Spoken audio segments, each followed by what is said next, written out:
The Obama administration sees gender identity as the new civil rights struggle. But is preventing biological males from using the ladies' restroom truly equivalent to the injustices of racial segregation?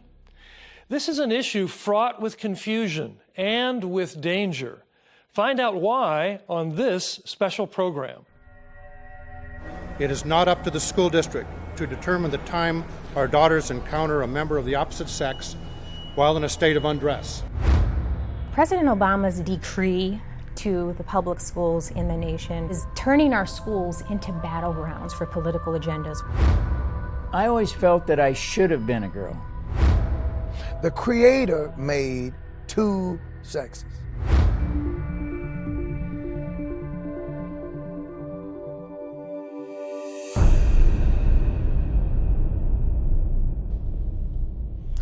Over the past few years, a powerful movement has taken shape. This movement denies biological reality and argues that gender is a function of choice, of personal preference, and it seeks to punish all who disagree. On this special program, we bring truth to bear on the perplexing and tangled notions of so-called gender identity.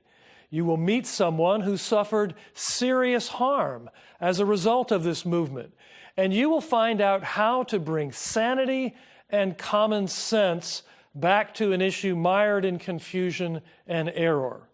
We begin by investigating the effort to demonize all who fail to embrace the transgender movement.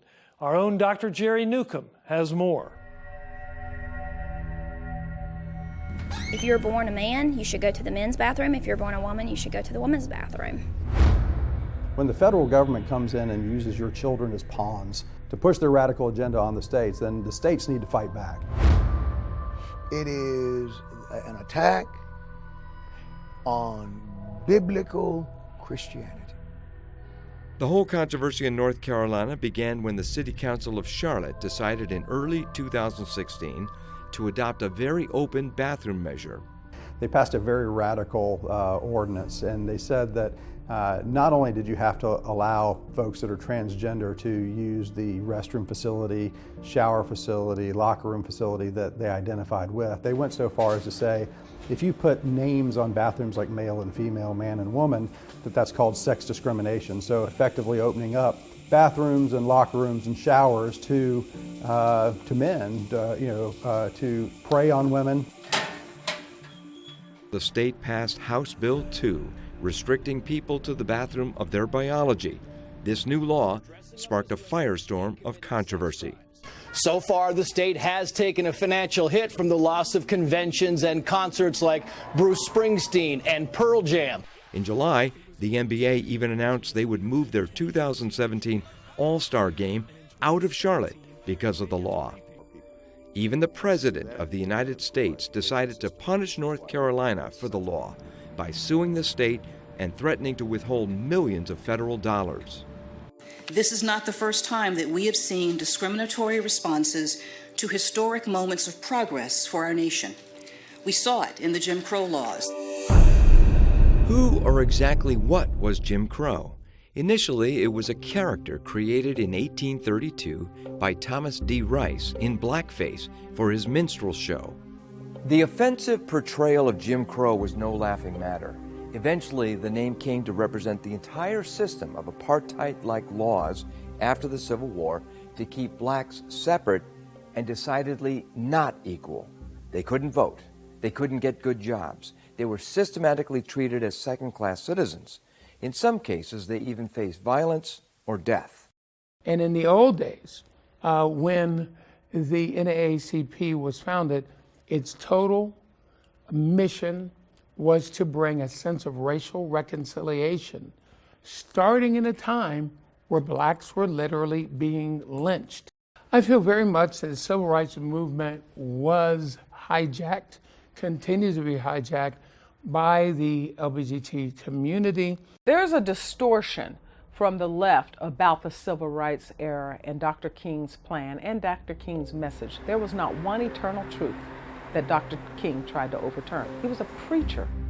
Dr. King used the scriptures on his behalf to make his case. And yet what we're seeing with this whole Transforming America agenda is the opposite. We're seeing truth turned on its head. The civil rights struggle was based on gross injustices. We came out of a civil war, Jim Crow, grinding oppression based on a skin color, which is absolutely irrelevant when it comes to a person's character. Bathrooms are based on biological realities that are relevant. So we don't see urinals in women's bathrooms. It's not a good practice for a man to use a lady's bathroom and vice versa. So to demagogue the issue, to try and to make a emotional, nonsensical connection to a very ugly part of our past is horrible. North Carolina is ranked as the second best state in the United States of America for African Americans when it comes to employment and business. It was not so very long ago that states, including North Carolina, had other signs above restrooms, water fountains, and on public accommodations, keeping people out based on a distinction without a difference. She's being very intellectually dishonest with all the people viewing there, because the color of a person's skin, the pigment of their skin, has nothing at all to do with what bathroom somebody uses. We got rid of Jim Crow laws. They were nefarious in their very creation, and so we got rid of them. But you know what we didn't get rid of at the same time? We didn't get rid of signs on bathrooms that said male and female. Why? Because a person's biological sex has everything to do with what bathroom they go into. Race has nothing to do with what goes on in the bathroom. Okay? Doesn't matter what color you are, has nothing to do with how you use the bathroom. Anatomy does. Biology does. In our day, anyone holding a traditional biblical view of sex and gender faces intense pressure to conform to a new cultural orthodoxy. Only a few short years ago, any argument to let biological men use the women's locker room because they self-identified as female would have been branded absurd. Today, this is the settled doctrine of progressive liberals everywhere, even though it can and does harm people, as you will see a bit later. But at root, what is this gender issue all about? Is it rooted in science and modern knowledge? Our own John Rabe takes a closer look. A person who is gender fluid changes their gender identity that best fits with how they're feeling, changing from male to female. Post-Christian culture in many ways becomes a post-reality culture. I mean, we're denying basics of reality. Even now, some basics of reality that are observable, you know, things like gender. I mean, that's an observable fact in biology and to the human eye, and yet these are things that we are denying. Transgender people are people whose identity don't match the one that they were assigned at birth. And they may or may not have surgery to get their body in line with their identity. But the gender box is getting even bigger. Though the term gender is now a common one, it might surprise you to know that the category of gender as applied to human beings has only been around since the 1970s. It originated not in the sciences, but in radical university English departments. Before then, we spoke in terms of the sexes, male and female, rooted in biology. So-called gender theorists wanted to do away with the biological distinctives. The basic idea is that while sex is biologically determined, gender is the societal role we play, and that it's fluid. It can be adopted, shed, or changed in any way one wants. Gender fluid and genderqueer people identify as two or more genders. And may move between masculine and feminine presentations. All these words can be dizzying, and we're just scratching the surface. Dr. Julie Hamilton is a licensed marriage and family therapist. We live in a culture that emphasizes perceptions, sometimes even more so than reality.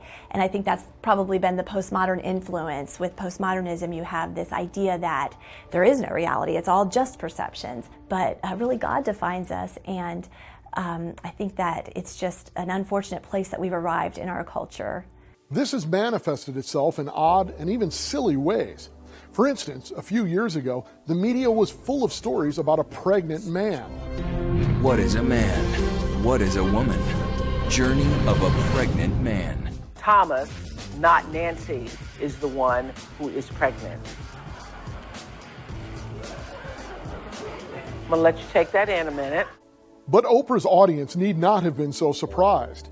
The so-called pregnant man was born a woman, had female chromosomes and organs, and had even competed in beauty contests. She was simply a woman calling herself a man.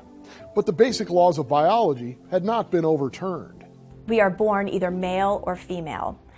Now, how we perceive ourselves is what some have referred to as gender identity. So gender identity is a person's perception of themselves in terms of their gender. So it's a boy's sense of his masculinity, a girl's sense of her femininity. And so gender identity is perception. That perception can be accurate or it can be not accurate. In any other situation where the brain and the body are at odds with each other, the typical solution in psychology and psychiatry is to treat the thoughts to bring them to match reality. An example of this is anorexia. Anorexia is a type of body dysmorphia. You are so upset with your body that you can no longer see objective reality. You have anorexics on the borderline of starvation who look in the mirror and see a fat person. Nobody would say, all right, you see a fat person, I'm going to help you fix that. Let's get you on a diet plan. Let me get your exercise going. I'll be your coach. I'll support you. Nobody suggests that as a treatment for anorexia. We say, your brain is lying to you. Let us work on fixing your thoughts so that you can see reality and accept reality and get to a place where your brain and your body are healthy. Ultimately, America's gender confusion is not about science and reality at all. It's about worldview. A secular society assumes that the world is one of our own making that we invite God into. The Christian worldview begins with a very fundamental premise. We live in God's world, He doesn't live in ours. And those are two completely different worldviews.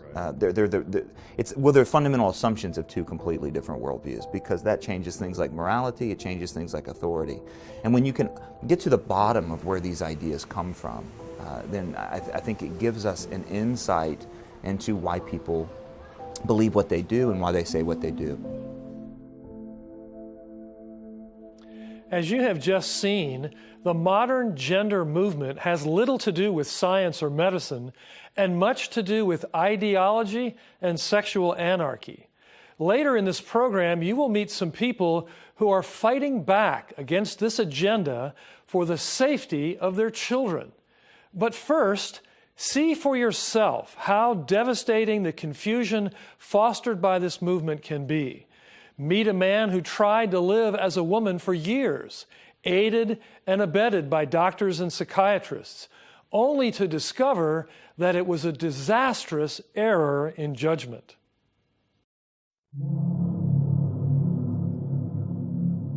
I don't ever want to stand in front of anybody's happiness. He didn't want to be who he was. My heart goes out to him. He's struggling. Walt Heyer, originally from the Los Angeles area, can relate to that kind of struggle. I always felt that I should have been a girl, and that I would get more attention, I would get more love, I would be liked better, life would be better. I thought that I was born that way. But in reality, some bad seeds were sown in his childhood. When my dad would take me over to Grandma's house and drop me off, for whatever reason, I will never know. We started this routine where she was cross-dressing me in the old closet of the old house. And this got started. And it became a game and our secret. I was getting affirmed as a female. And I knew that when I was a female, my grandma liked me. She fussed over me. She made me a dress. I never got that kind of affirmation as a boy. In 1955, what happened that was really pivotal for me was I'd been struggling with all these feelings, and all of a sudden the headlines, Christine Jorgensen, man soldier becomes woman. That I am more of a woman than I am a man. And so then I realized, wow, you can actually change from one gender to the other. So here, all of a sudden now I'm realizing, well, maybe I'm one of those. Maybe I'm like Christine Jorgensen, and that's what I need. Still, Walt kept his feelings to himself. I got married and fostered 2 great kids. Some of the ways that I sort of what I called relieved the stress of what was going on internally with me, I would go get a motel room, and I would cross-dress and go down into the local bars. That was in San Francisco. Walt finally saw a leading specialist who dealt with issues of changing gender. He said, you're suffering from gender identity disorder, gender dysphoria, and he said the cure for this is to have hormone therapy, which he said, I can find you a doctor that can give you the hormones, and then gender reassignment surgery. And so I went in April of 1983 and had the surgery and changed to Laura Jensen officially. And I was working as Walt at the time, so I had a dual identity. I was happy originally. Despite the initial euphoria, getting the sex change operation proved disastrous to Walt in the long run.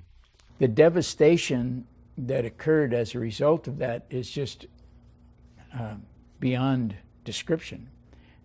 Loss of family, loss of relationship with many of the people in my family, divorce, total financial loss. I was bankrupt.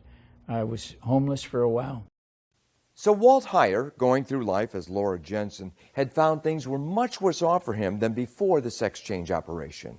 He even tried to commit suicide, and alcoholism was consuming him. He began to see counselors, one of whom told him he just needed to say goodbye forever to Walt and hello forever to Laura. But real change came through the help of a loving church and some loving Christian people. When I sat down with Jeff and told him about my life and what had happened, I said, you're not going to try to change me back to Walt, are you? Because I'm liking being Laura. And he says, no. He says, my job is just to love you. He said, God's job is to change you. I was redeemed in a prayer when the Lord came to me and reached out to me. And I actually saw myself as a little baby during that prayer. And he reached out and put his arms under me as a little baby, pulled me in, and he said, you will be safe with me forever. And at that point, the Lord redeemed and restored my life. I knew that that was the love that I'd been trying to get all my life. Today, Walt Heyer writes books and counsels people all over the world on this subject, reaching out to them through his website, sexchangeregret.com. The surgery never can address the psychological and emotional issues that transgenders suffer from with their identity. It can't do it because they're depressed. You can't cure depression with cutting off body parts or adding body parts or changing a body configuration. Despite transgenderism's lack of basis in science, and despite the damage it does to people like Walt Heyer, the Obama administration has gone on a crusade to force public schools to open bathrooms and locker rooms based not on biological sex, but on self-perceived gender identity. And they have threatened schools refusing to comply with the loss of federal funding. Thankfully, for some brave parents, letting boys into their daughters' locker rooms is simply a step too far. Jerry Newcomb takes you to Chicago, where dozens of families have filed suit against the local school district.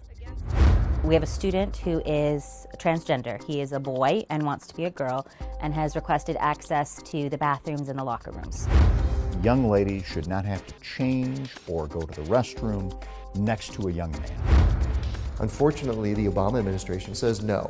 When the federal government says we're going to take away $6, $7, $8 million of your federal funding, if you don't comply, schools tend to do what the federal government tells them to do. Our schools should not be a place for social experiments. And that's exactly what the president is pushing. He's pushing a political agenda. The Obama administration is trying to force school districts across the country to adopt open bathroom policies in order to accommodate transgenders. And now, some 50 families in the Chicago suburb of Palatine have decided to fight back through a major lawsuit. To them, the core concerns are the privacy and safety of their children while at school.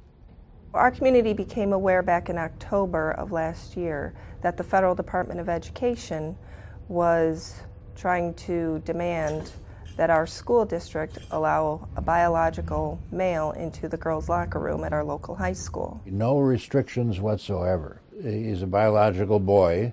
In the old days, we wouldn't have to say biological boy. We'd say he was a boy.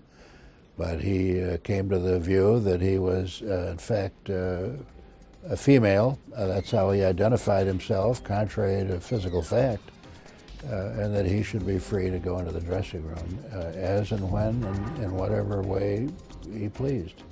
What ended up happening is December of last year in a school board meeting, we had about 400 people attend the school board meeting. About 40 people were allowed to speak. 90% of them, I would say, were in favor of privacy for the girls. But our school board, unfortunately, did vote on a 5-2 vote to allow access to the girls' locker room. The concerned parents in Palatine felt that they had no recourse, so they filed a lawsuit to prevent a biological male from entering the girls' locker and restrooms. The lawsuit is a joint project of the Thomas More Society and the Alliance Defending Freedom. My oldest daughter is a FREM graduate. A biological male who identifies as female walked in on her in the swimming locker room. She was very upset by the intense invasion of her privacy. The goal of the lawsuit in Palatine is to reestablish the right to privacy for all students, not for a few, but for all students. Everyone can change in a place that is consistent with their actual biological gender, and for folks who are uncomfortable with that, they can get their own private changing rooms. One of the great concerns of all this is to protect the safety and privacy of victims of sex abuse. One of the main storylines in this whole dispute that's not talked about much is sex abuse survivors. Women who have suffered sexual abuse and rape and assault in our culture. The answer is we have these kinds of separated facilities for men and women to protect against this kind of stuff. Already, the school's open bathroom policy has some parents rethinking their options. We have heard from several families directly who are now not sending their children to Fremd High School or to District 211 schools because of this. We have objective means to determine whether someone is a male or female. It comes down to your DNA, we have physical anatomy. It's very simple to do, and it's objective and it's scientific. We're teaching children that objective facts don't matter. Skip over the facts and accept this. So that's a lie. It is encouraging that some are fighting back against this insane agenda. But frankly, many more are remaining silent. The issues are complex, and many people simply feel as if they're not adequate to draw conclusions on the subject, especially in the face of such determined opposition. That is why we need your help to produce and air programs just like this. We really need you to stand with us in this battle for truth. Please, give a generous donation to the ongoing work of this ministry. If you will, we will send you your own DVD copy of this special program, The Age of Gender Confusion. Young people are particularly brainwashed by our society on these issues of sex and gender, and you can share this program with your children and grandchildren on DVD. Simply write to us at D. James Kennedy Ministries, Box 11154, Fort Lauderdale, Florida 33339, or call toll-free 877-962-7677, or go online to djkm.org.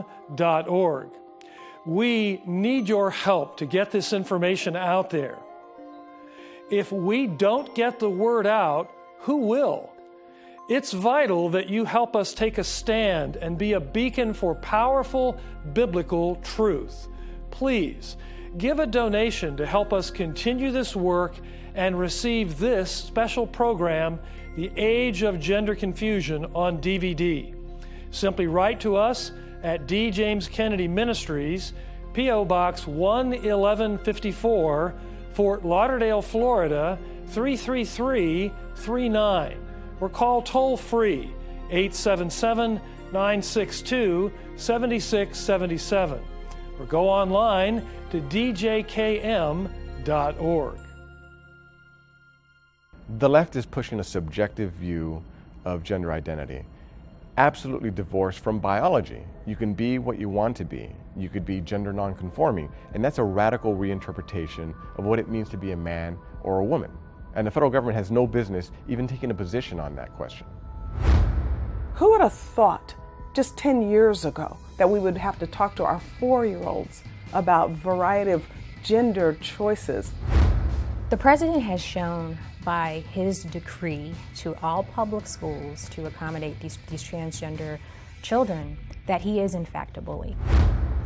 In the first book of the Bible and in its first chapter, we read these words: God created man in his own image. In the image of God, he created him. Male and female, he created them. God then blessed and instructed them to be fruitful and multiply and fill the earth. These are the most basic truths about humanity, and these truths are twisted, perverted, and ultimately broken by the cultural celebration of homosexuality and transgenderism. It makes fulfilling God's design for us literally impossible. And as you have seen, for those entangled in it, their constant companions are trouble, heartache, and brokenness. We must have and show compassion to those ensnared in this cultural delusion. Yet, the answer to sexual brokenness is not accommodation. There is no compassion in enabling others to continue living in a destructive and sinful lie. The only hope for all who desire to be free from the condemnation and power of our sins, sexual and otherwise, is the gospel of Jesus Christ. He died a cruel death, bearing the wrath of God in our place. But He rose from the dead in power and in great glory.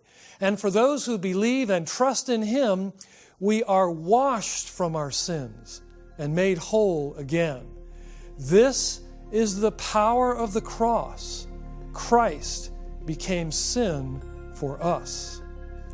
Thank you for joining us on this special program, which is part of our continuing series on the road back to sanity. Stay tuned for future specials on socialism in September and on our First Amendment freedoms in October. May God bless you, and may God bless America. This has been a production of D. James Kennedy Ministries.